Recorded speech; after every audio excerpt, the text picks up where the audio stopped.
Hi, Redheaded Riding It here. Red for short, and that's writing with a W.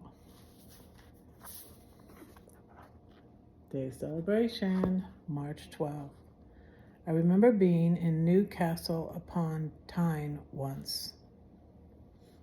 William Barclay lived in the UK,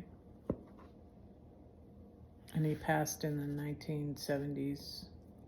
In that city, a very busy junction where many roads met, there was a monument to the famous Earl Grey of Reform Bill.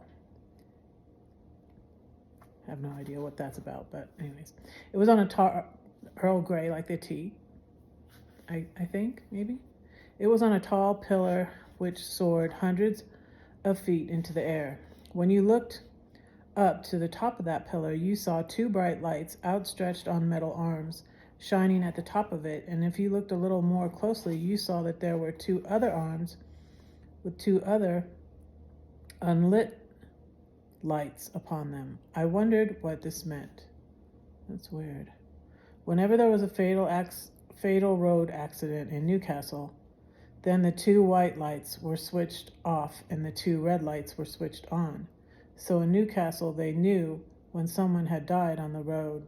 The red lights meant that a life had been lost. This seems to be an extremely wise and effective method of impressing a fact upon the people's minds. Indeed, this is what Jesus did too when he took bread and wine and used them as symbols of his body broken and his blood shed for men. The Newcastle light was a reminder. It was meant forcibly to remind people that another had been added to the terrible toll of death upon the roads. Jesus said of the broken bread and the poured out wine, "This do in remembrance of me." The Newcastle light was a warning. When people saw it shining red, it was a reminder that another had died on the roads, and it was meant to warn every motorist who saw it to drive more carefully and every pedestrian to walk more watchfully.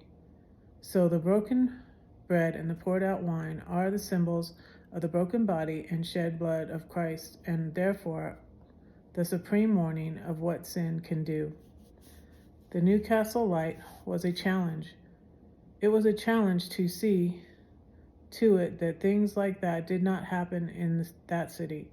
A challenge to the motorists and pedestrians and every road user, so to live and move that light would not shine again.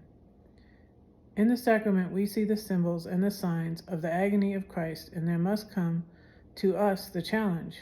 You were worth all that. I heard Josh Myers say this yesterday. God thought you worth the life and death and the suffering of his Son. And if you are worth all that, you cannot waste and soil your life. You cannot spurn that love and break your heart. You must seek forever to be worthy of that sacrifice and of that love. That's a good one.